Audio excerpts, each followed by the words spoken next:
Young man, I wish to speak to you today about pornography. Every day I see men who wish they hadn't slipped off the edge and made their wives cry. This was not a good thing to be doing, but like addiction happens, it just little by little, and I couldn't stop. I was attacked by Satan from the cradle, and I never got a chance to experience mortality without this cloud over me. I was so far gone that I had no idea whether it was the spirit or the adversary. It's just a preconception that Satan has placed in us since coming into this world kind of as teenagers, that there's no way we could ever amount to anything. Will you ever be rescued? Will you make it through your own survival story? The answer is yes. This is a new weapon that Satan has been using. Deception, we're not talking distraction, about it. discouragement. I fight to watch men reaccess the power of God. I am looking tonight. It's not out there. It's become far too normalized. It's for normalized. men, young and old. I realize now that I am a warrior who care enough about this battle between good and evil against the adversary to sign on and speak if up. I turn my life around and be the person that they need. We are at war. And for these next few minutes, I want to be a one-man recruiting station.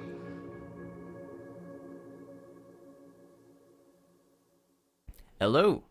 Welcome to the Eternal Warrior Podcast, helping young people in their quest for self-mastery, sharing stories from the battlefront in the war against Satan and pornography. We have a great episode lined up for you guys today. And before we get into it, I just want to thank you for reaching out to us. We finally got our 2 emails for the podcast. These guys have shared some amazing stories. So thank you for that. We won't mention names yet, but you know who you are, and we appreciate you. And if you haven't already, be sure to check out the episodes we've produced recently. Sorry for the kind of scattered schedule. We've missed a few days, but we've had some great content. Last time we talked about meditation and how that can be a great tool in the fight. And the episode before that was Chandler's episode with Relay. And if you guys have not listened to that, you gotta listen to that. Chandler is such a beast, and just I can't even. He's one of those guys that if you have the opportunity to meet, it's a once in a lifetime experience. It's awesome. So go check out those episodes. All right, and so we have Cameron and Garrett. Who is Cameron? Well, Cameron is a recent graduate of the Life-Changing Services program, and we are excited to talk to him today. He actually reached out to us. He was interested in coming on, and so we're excited to get to know him a little bit and get to know his struggle and how and why he fights. So Cameron, why don't you just tell us a little bit about yourself? Not necessarily about pornography and your struggles there, but just a little bit about who you are. Yeah. It's a great first question. I think it's cool because these 2 guys right here, they know nothing about me. Like, literally nothing. For all they know, I might not have even graduated the program. I could just be some random person trying to hijack their podcast today. Well, we had a credible source. We just, There was, Yeah? Nah. Only one. Anyway. So my name is Cameron. My name is Cameron Collier. I'm from Farmington, New Mexico. Small little town, northwestern New Mexico. Great place to grow up. I'm currently an engineering student at Utah Valley University, and I'm super excited and super goal-driven, and I have a lot of dreams about inventing and running my own business one day. Dang. What kind of inventions do you strive to work with? I'm glad you asked. The first invention I'm kind of doing just as this is just kind of like skill test. I've never really built anything on my own before or in a group or anything like that. And so I decided I want to build a couch car. And so I'm taking a 2-seater couch I'm taking a 212cc Predator engine, putting them together, and I'll be driving down the streets of Utah here pretty soon. Awesome. I love it. I love it. Are you going to be driving with a remote control? Are you going to put a steering wheel in?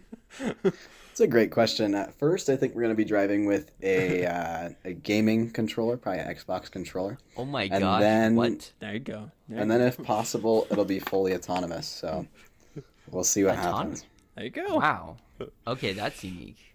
Because I believe it or not, I have seen drivable couches before, but fully autonomous. That's unique. But how would you do that with a controller? That's like, you wouldn't be able to, like, is it just press X to go? Because then you like. Yeah. Let me ask you a question. The whole time. Are you a gamer? Yes. No, I was. I'm a little behind. Are you a recovering gamer, or? Okay. I'm a recovering gamer. Yeah, that's a very Perfect. accurate sentiment. Well, I'm definitely just gonna model the controls after probably like an asphalt game or any sort of smooth driving game, and so it'll be that simple. My gosh. There you go. But I thought about that. Like, I love it. You press the back bumper to drift. Come on, think bigger. Yeah, there you go, bro. Just, go big or go home. I just feel like the acceleration would be a problem. That just yeah, it's too fast. Yeah, exactly. Like, you can't control. You just press and then you go. But that's super cool. That's crazy. I hope you have a good social media team for that when you release that, because it's gonna be huge. Absolutely. What's your first question? I think you got Eli for just me? volunteered. Well, hold up. Wait, we could talk about that. Need some negotiation here. So you said you grew up in a small town in New Mexico. I guess my curiosity is, how exactly did you hear about life-changing services? It's a great question. I almost forgot, honestly. I think it was like a friend, like my mom was helping me out with this struggle, and she was looking for some resources. And then I think she found a therapist who knew about life-changing services. So it was like just an absolutely miraculous connection. It wasn't like right. I just stumbled upon it. It was literally some divine intervention that I found life-changing services. Yeah. Crazy. And how old were you when you found that connection? Great question. So let's see. It was about 3 years. It was in the year 2021. I think it was either in October or November. I had just started my first year at Utah Valley University. I guess I could just dive right into my story off of that, because that would be a great turning point. Yeah. Okay. Yeah. So originally, I was getting ready for a mission. I wanted to beat out all my friends. I wanted to be the guy and the example for them, because I was the oldest. I was the oldest out of most of my friends. And then I was going to mission prep. I was doing all the right things. And a friend looked me squared in the eyes and said, "You should turn in your mission papers." I was like, "Yeah, I should. That would be a great idea." But I knew in myself that I wasn't going to go out and lie. I wasn't going to lie to the bishop and go out on my mission. I knew I needed to change before then.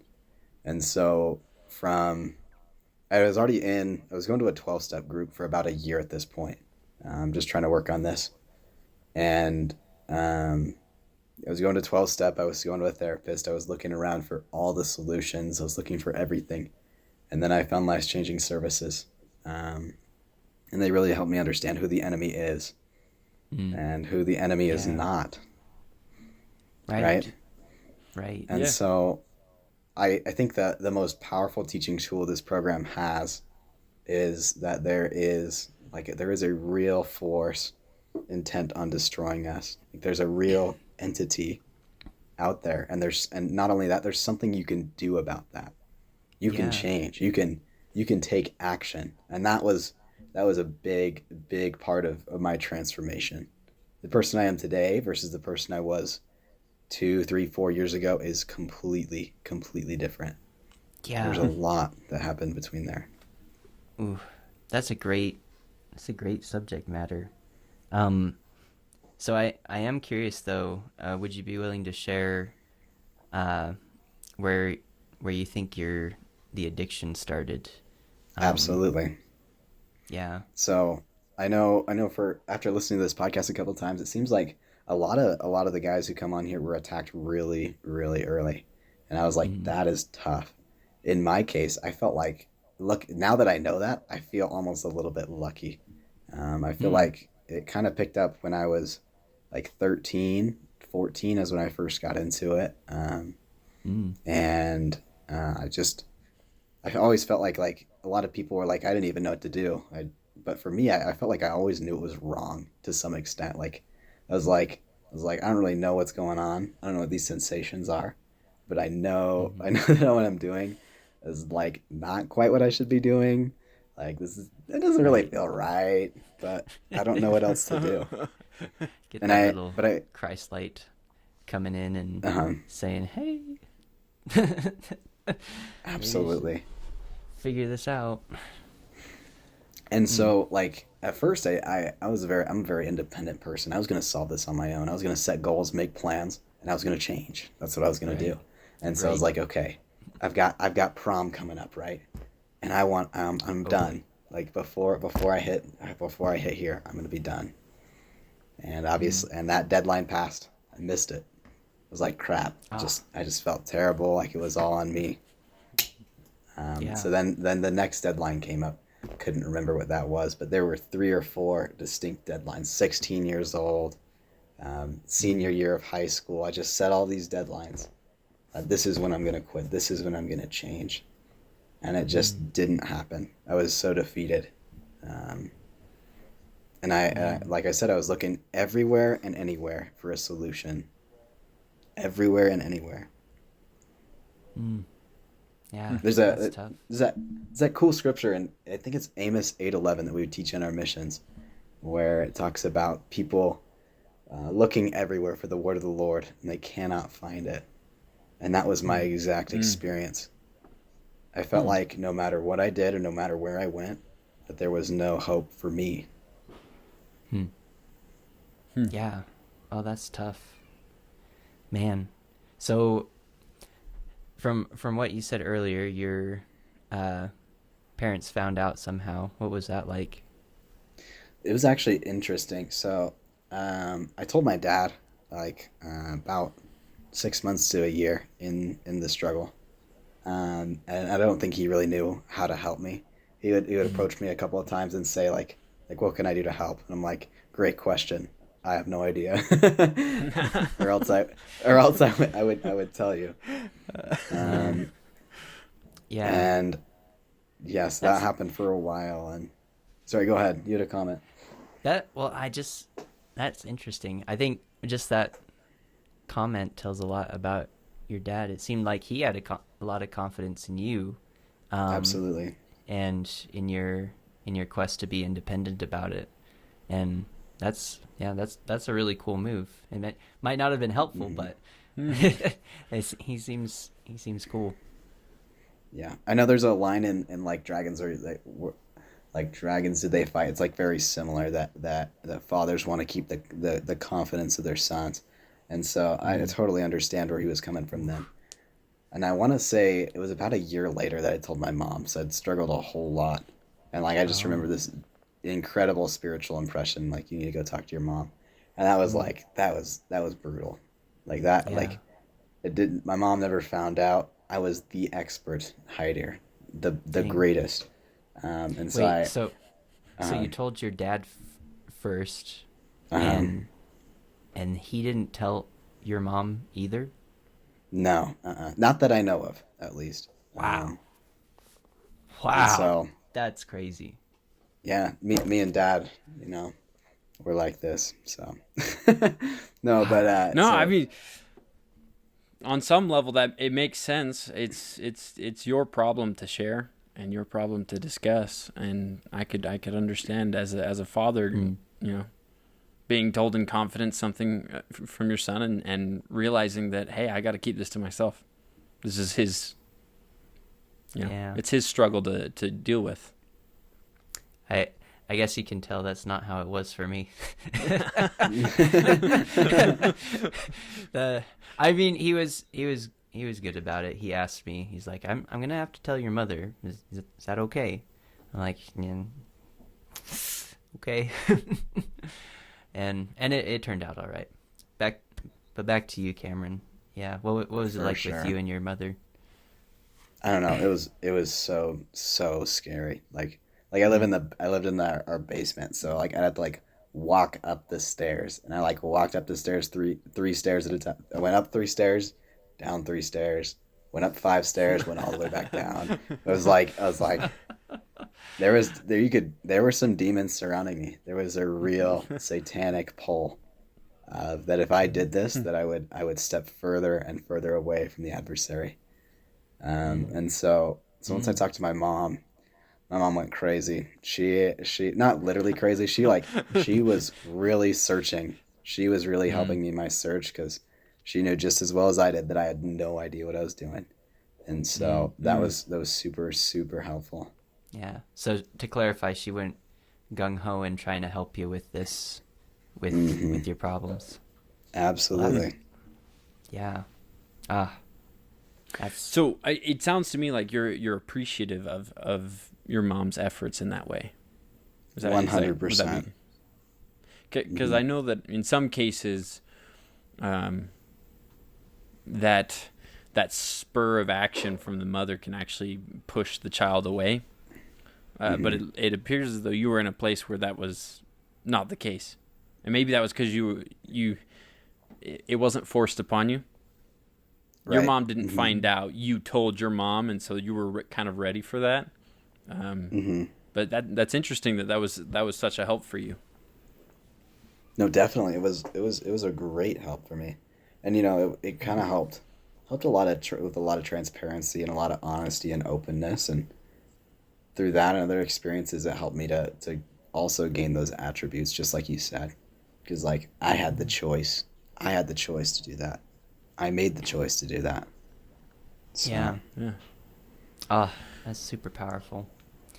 Wow, how was we? I want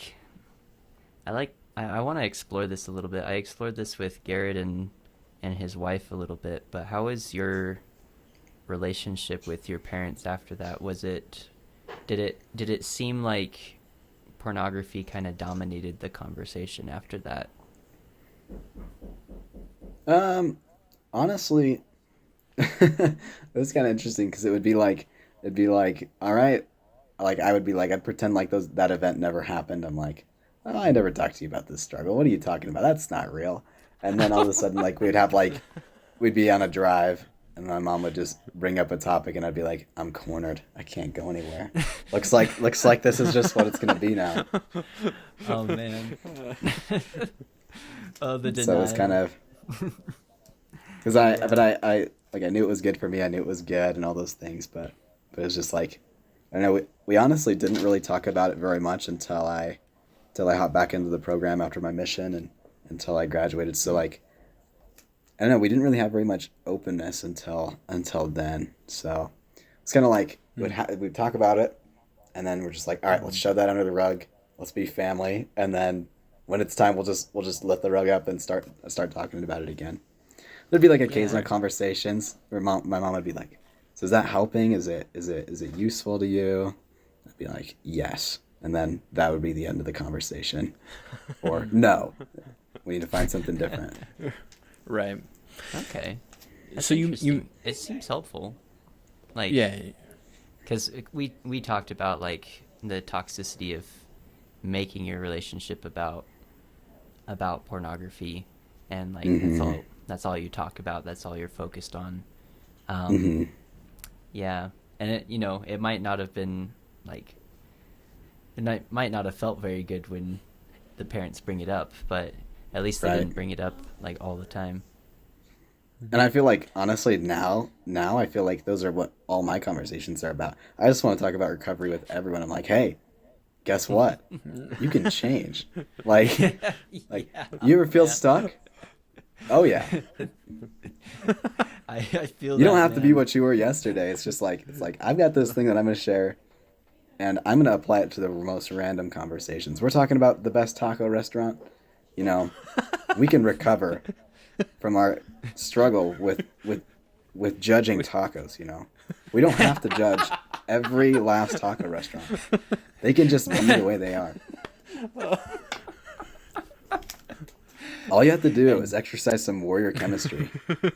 That's right. My gosh, he's a salesman for the. And how is that?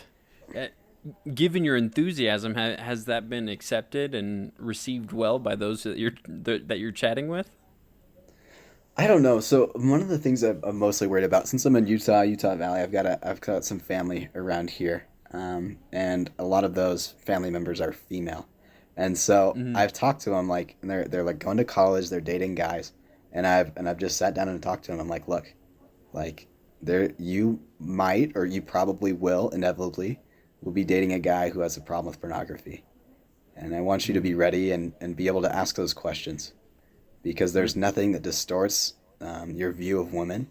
There's nothing that distorts the habits that you have, or nothing that affects your life more than this struggle. And I want to make sure that you are okay. Like there's a very like brotherly concept going on. Like I'm looking out for one of my sisters, because I couldn't imagine the destruction that would have on a marriage and on someone else's life, and I don't want that to be your experience. And so I've talked with quite a few family members about that, and have had those conversations. So that's kind of like the main thing that's been going on, is because these are just, you know, as a society and as a culture, we do not talk about this struggle. We do talk about it, but we only talk about prevention. We don't talk about what happens once someone has a struggle or is struggling or is going through this. It's just like, it's almost like those people don't exist until they're on Eternal Warrior podcast. Yeah, you know? And because I think the big assumption is that the children and the people they're talking to haven't run into this yet, or they haven't, or it hasn't become an addiction yet. It'd be, and I wonder, because I don't know, but I wonder if a larger percent of the population is like in the midst of this, struggling with this more than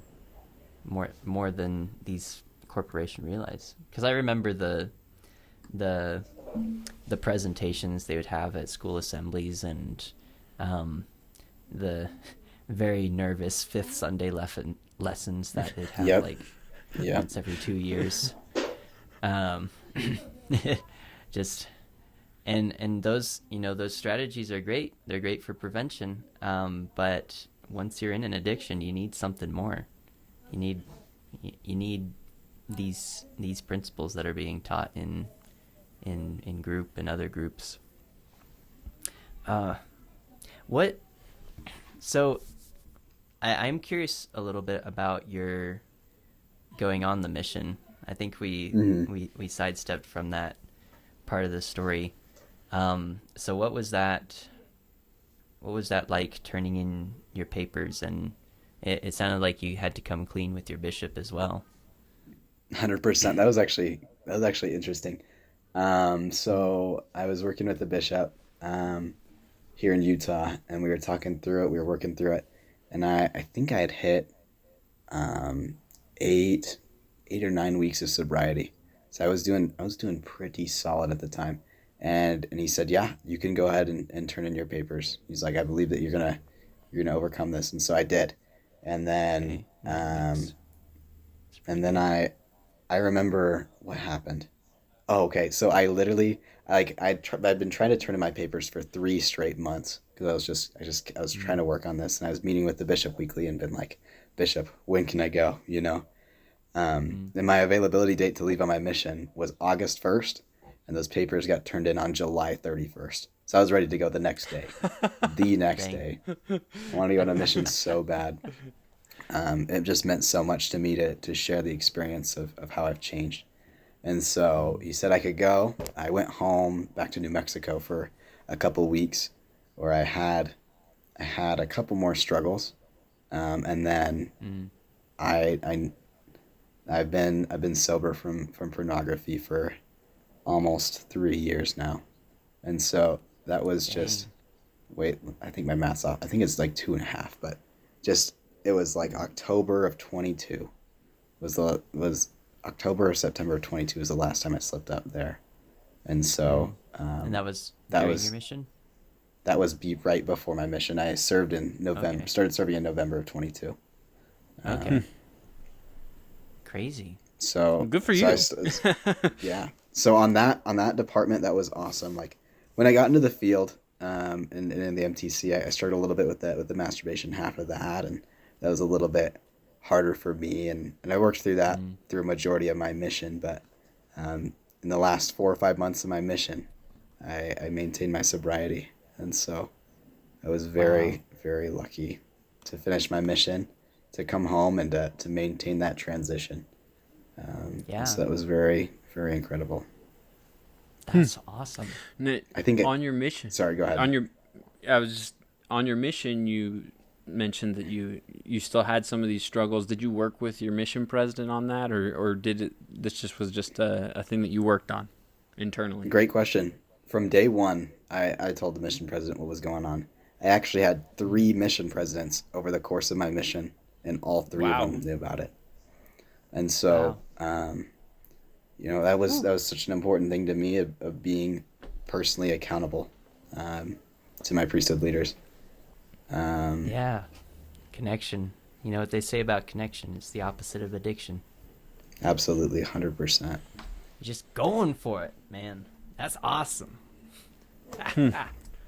Man, that given that you had 3 leaders, which is, I mean, that's unusual. I've actually never heard of anybody who has had 3 mission presidents in their missions. So that's unusual. But you had 3 mission presidents, and I know jumping around between different authorities in the church can sometimes be difficult, especially when you're dealing with this sort of thing. Did you have any difficulties with that, or was it pretty seamless for you? There was a little bit of difficulty, a little bit of pushback, and I don't know. Sometimes leaders they just don't fully understand. I think that's where it comes down to, and they offer solutions, but I'd talk to them. I'd say, like, look, this program has helped me win, like, and I believe it at 100%. I actually did the Sons of Mosiah program throughout the last 9 or 10 months of my mission, the email group, and that was incredible. That was actually super helpful because it was an investment. It was a time investment. I probably spent an hour and a half on P-Day writing that email every week. And everyone knows who served a mission, that time is so precious. And so when that was the sacrifice, it felt really real. Like I'm just like, I don't want to be sending these emails, but I don't want to struggle with this addiction anymore. And I didn't really talk about this too much, but I feel like there came to a point in somewhere in my recovery process. I think it was right when I started with life-changing services, where I just felt intensely like if I am going to win for a lifetime, I have to be willing to sacrifice everything. And without that mentality, I just don't think it's possible to win. At least it wasn't for me. Because, if you walk yourself through the chemical scale, like every dude moment, every feeling, it's like, well, I don't want to run my flagpole because, and for me, it was usually because I don't want to embarrass myself in front of my friends or my family or other people. I don't want to be embarrassed. I'm scared of how they'll react. Yeah, like there was a couple times where companions. There's a couple times where I got down and did 20 push-ups in a hallway, and people would laugh at me. They would judge me, but I knew that I promised God that I'd do anything. And don't get me wrong, I was not perfect in that endeavor. None of us are, but that was the promise I made. Well, shoot, man, that's 20 push-ups in a hallway. That's gonna be hard. No, I remember that too. I would do that in school while I was going through the program, and yeah, it was hard. But so grateful I kept through with it. What were you saying, Garrett? Oh, I was remembering back, 4 or 5 episodes ago, we chatted with somebody. I think his name was Simon. I think it was Simon. I'm not sure. They get jumbled up together in my head. but he also expressed a similar sentiment that the program and everything, his recovery didn't really start working until he realized that it was worth everything. Mm-hmm. Everything. Yeah, and I mean, that is a hard truth to swallow, right? As a, formerly struggling and still struggling person, right? It's hard to swallow that. It's hard to say this is worth everything, and recognizing what that means, right? Mm-hmm. I know that there are listeners out there who are more in the midst of it than we are, at least, and I'm sure that is a principle that they are struggling with right now. Is that it's worth everything. 100%. Yeah. We can put. Let me draw some scales for you, right? On one side, we have pornography. On the other side, we have a strong, trusting relationship with, for me, a future wife. For you two, might be a current wife. With a strong trust and confidence of children. You have career and advancement opportunities from the good habits you build in this program.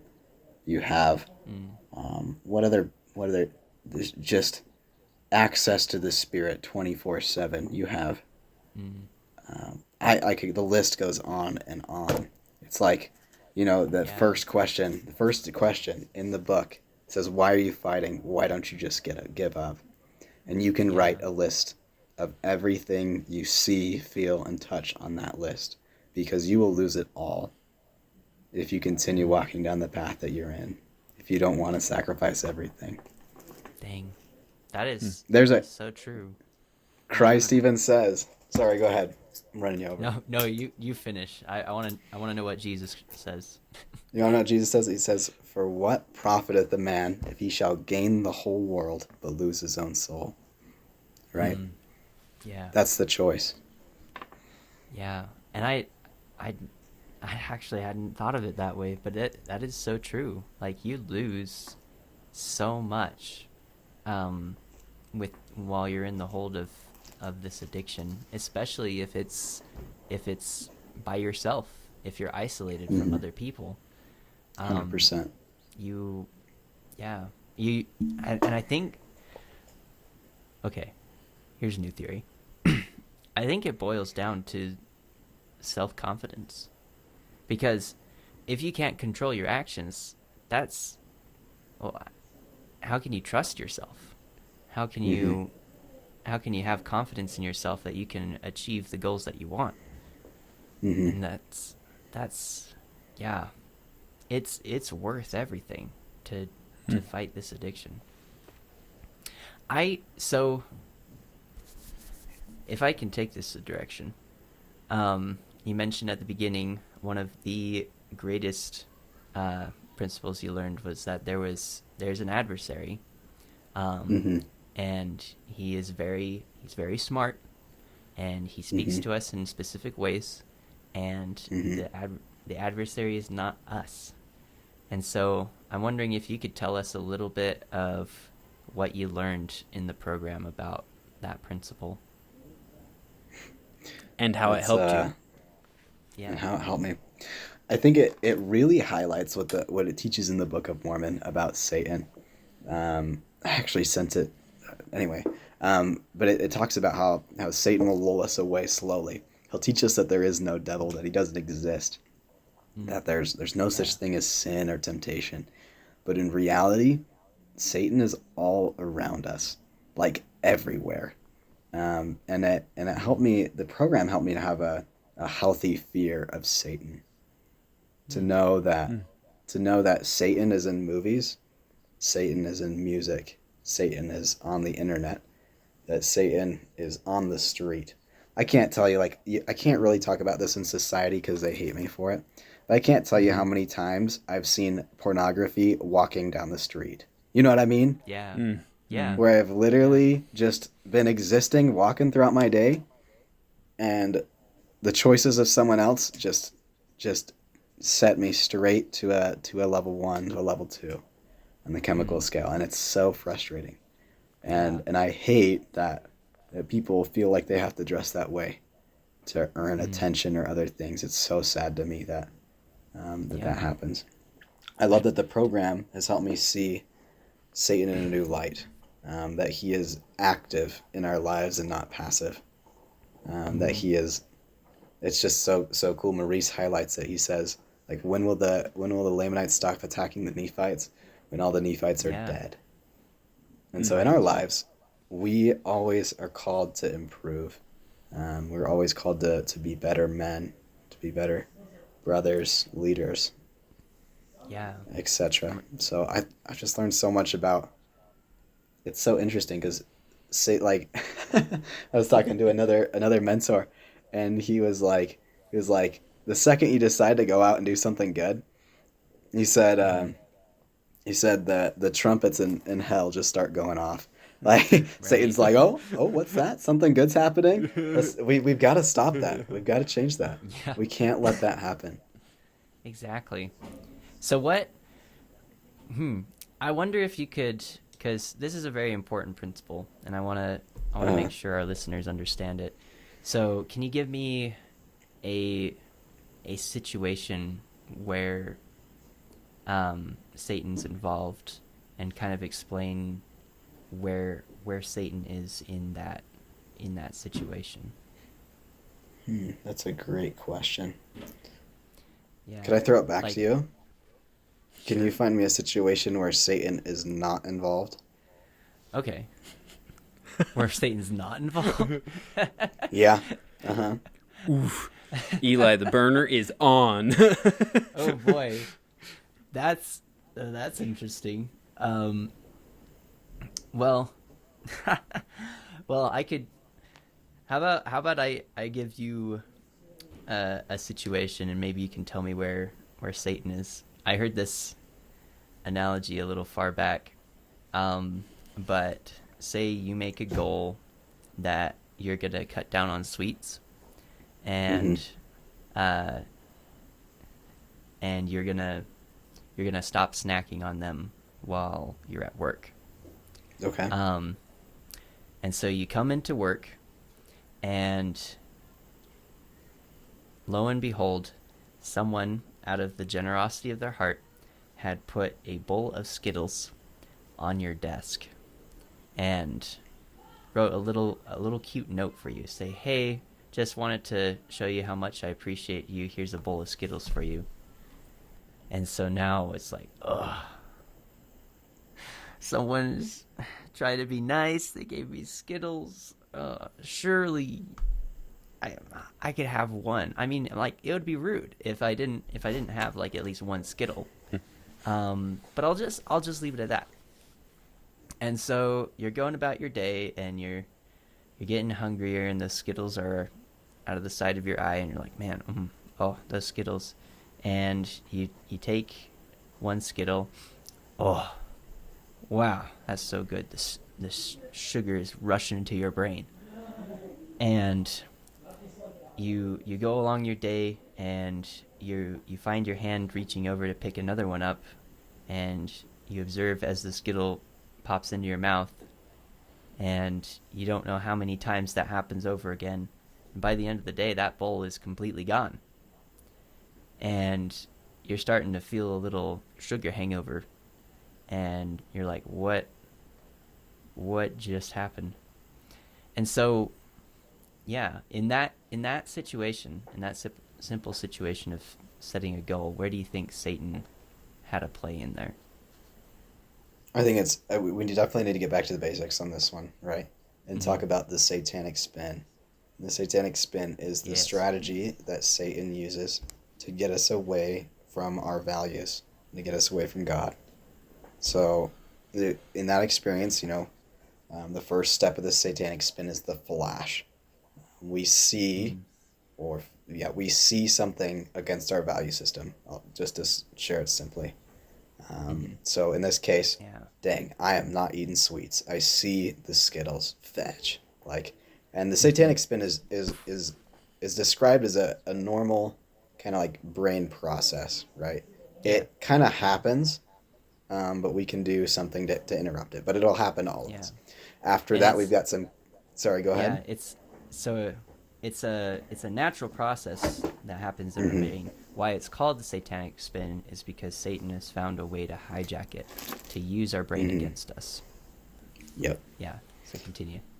So then we've got some chemicals going on. We feel a little bit off. Some things are changing in our brains. Like, dang, I want those Skittles, but it's just this is before the thoughts, the feelings, and all those things access themselves. And those chemicals turn into partial feelings to small feelings that grow as we continue to go around the satanic spin.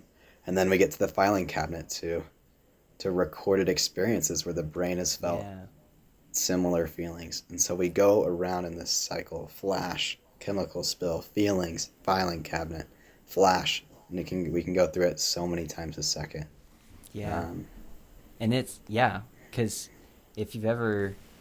I think the Skittles example is a great example. That's why I shared it, because I think everyone's experienced where they see a food and their mouth starts watering. Why does it start watering? Because they remember how it tastes back then, and the delight it gave you back then, and that's instantaneous. And the filing cabinet and the flash are at opposite ends. So that gives you an idea of just how fast that spins. Absolutely. Can I tell you what I'd do in that situation? What would you do? When I walked into work that day and I saw the Skittles, I would tell myself, I don't give a crap about this person's feelings. I am not eating Skittles. And I would throw them all in the trash. Because right, remember that scale again? Because I've got wife, family, goals, dreams on the right hand. On the left hand, I have Skittles. Fetch the Skittles, right? We're going for goals and dreams here. Right. Well, and that makes that definitely makes more sense in comparing it with pornography. 100%. Yeah. I mean, if someone left, in that case, if someone left porn on my desk and wrote a little, like, you deserve a break, good for you. You're such a good worker. Here's a little porn. I would definitely throw that away. It's not. I think I would do a little bit more than throw it away. I would burn it. I think I'd probably get my boss fired, or whoever it was. Oh yeah, no, I mean, and that could happen. I definitely remember some people. I think it was either previously on the podcast or I talked to a mentor in person, where they worked at this restaurant, and they had a coworker that came up to him, and he's like, "Hey, man, check this out," and he shows him this picture of the naked woman, and he's like, "Dude, what are you doing?" And the friend was so confused because, like, he was raised in a culture where that's just completely acceptable. Like, there's no guilt attributed to that, and he was just so confused. He's like, why don't you want to look at it? It's awesome. It makes me feel cool. and so it's definitely very interesting. But yeah, I like your response, because it shows you have these values over that. And I don't know. I'd pick your brain a little further.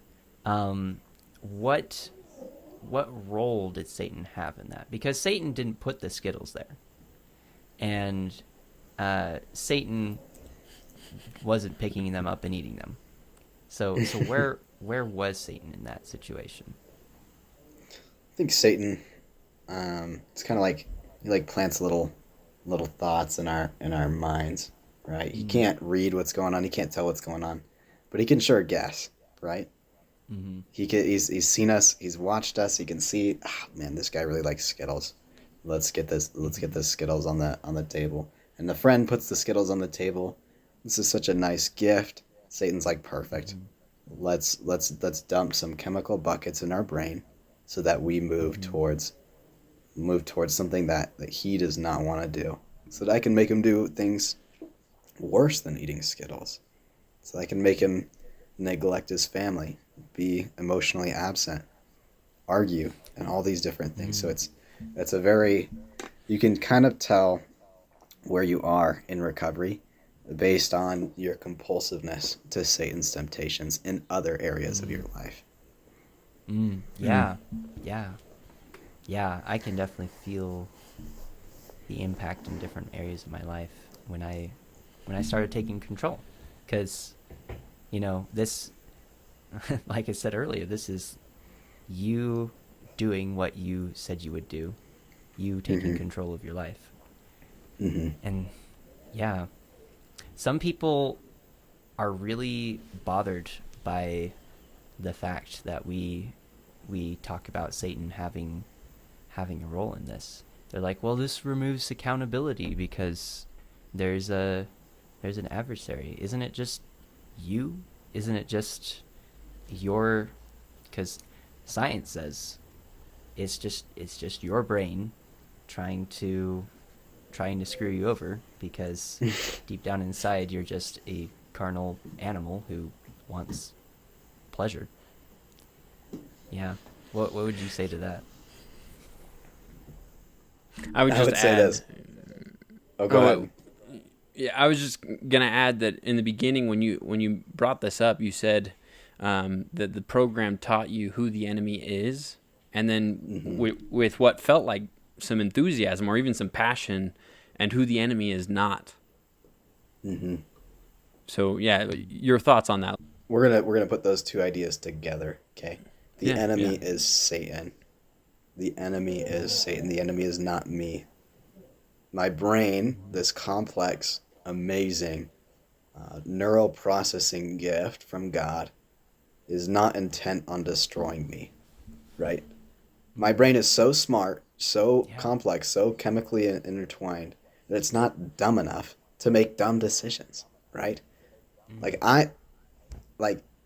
If you say I'm dumb, and you get in a steady enough diet from society, of someone telling you you're dumb, then you're gonna attach that label to yourself. Satan is gonna convince you that you are dumb.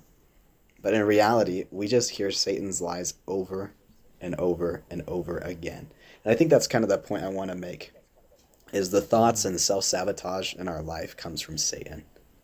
And we're kind of, if any computer scientists out there, we're kind of this if-then statement, right?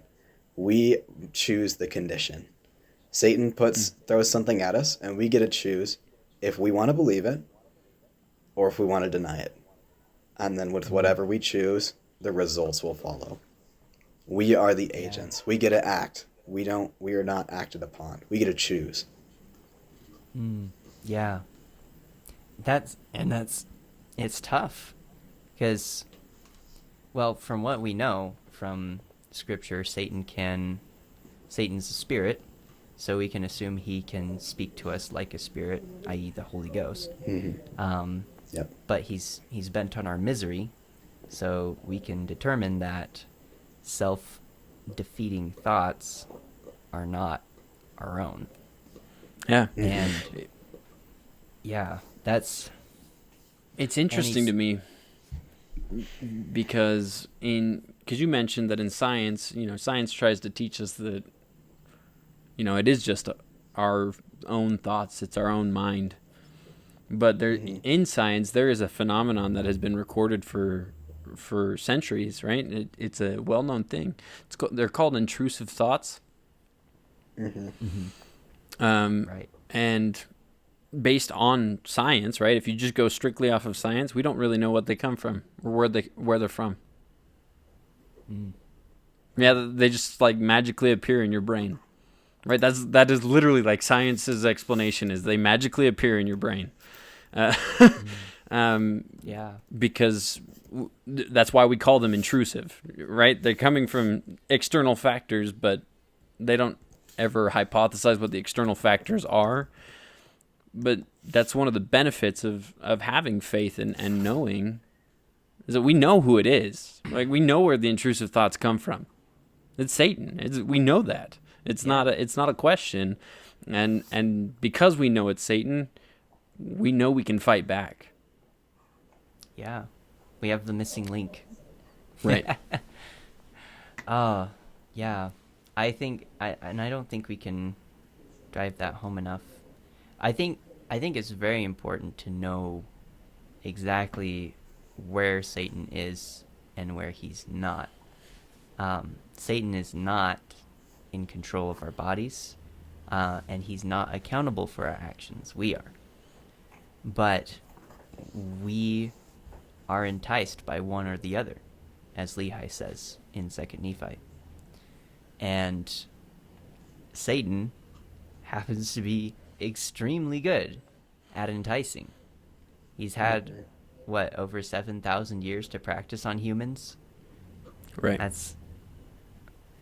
And so we have to know that it's not us. We also have to know that it's our responsibility.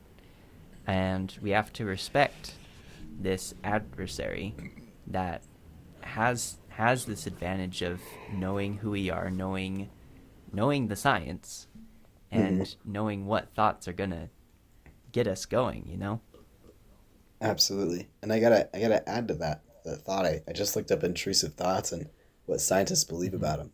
It says some researchers believe intrusive thoughts are a type of misinterpreted warning signal, a sort of brain hiccup. Like, yep. You know, just hearing all those brain hiccups going on. We're mutated. We had a malfunction. Those are some devilish brain hiccups. I gotta get something medicine for them. I think that's funny because to me that's just science doing their absolute best to say we have no idea where these come from. Right. Yeah.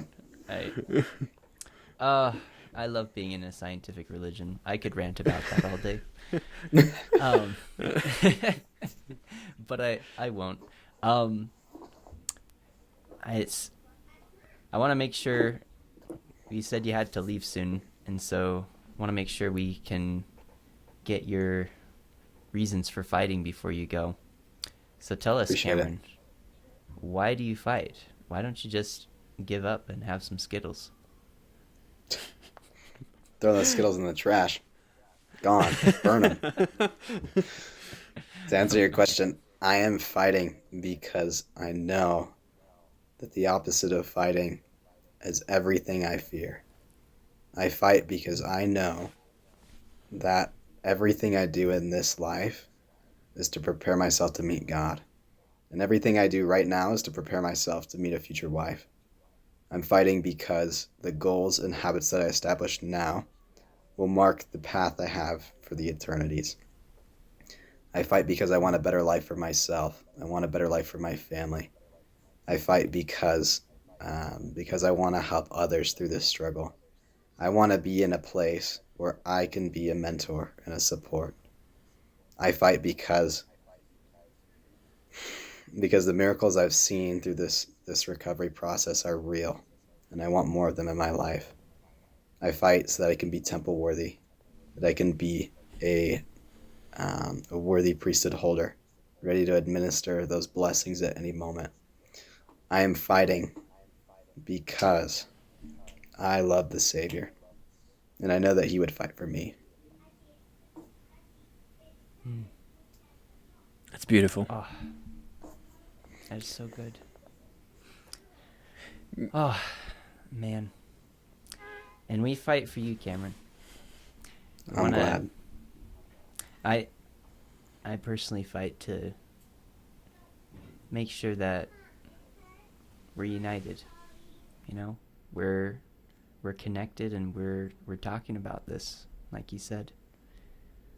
Thank you so much for coming in on the podcast and sharing your experience. Your experience is gonna help those people who are listening and trying to find help in their own lives. And yeah, you're doing great things with your sharing. Cameron, I'd like to say that your enthusiasm for the recovery process is inspiring. Keep it up. I've never, since I really began my recovery as an adult and pushed into changing my life, I have yet to meet a single person that didn't receive my warnings or my enthusiasm about recovery in a positive light. Everyone I've ever told about it or about my efforts has encouraged me, has been proud of me, has asked it for my advice for their family or for their friends. And I know that the way for us to change the culture that we live in, to change the stigma around pornography, to change the terror that the Christian world views pornography with, is to openly talk about it. And so your passion and your enthusiasm is a weapon that I guarantee you Satan is afraid of. He's afraid of that. Ah, so good. What are you going to do, Satan? Right. Run away and cry? Darn right. You better run, because I'm coming for you. You tell him, Cameron. I'm going to find you. And I'm going to find where you live. I'm going to find your family. And for you listeners out there, if you want to start your awesome journey to recovery like Cameron has, we invite you to reach out to Life Changing Services at lifechangingservices.org. You could reach out to us at podcast@lifechangingservices.org. And we love to hear your stories. We're grateful for the emails we've received so far, and we're excited to hear more from you. And until we meet again, I promise to be of service to you, and allow you to be of service to me until both you and I successfully defeat this demon that assails us. Let's go and do it.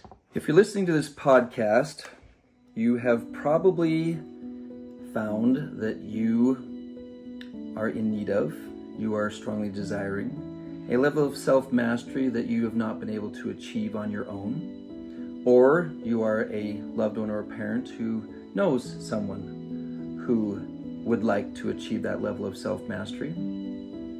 It's not fun to be in that situation. Been there, done that. I've become a specialist in this area by spending 30 years initially searching for and harvesting eternal principles found in the world of psychology, science, and the words of the prophets, many of them found in the Book of Mormon, for my own sake first, and then I found that they're of great value to others. Instead of just hoarding these concepts, we put them into a book form that is easy for you to access. Like Dragons Did They Fight? You'll understand the reason why it's called that when you start reading it.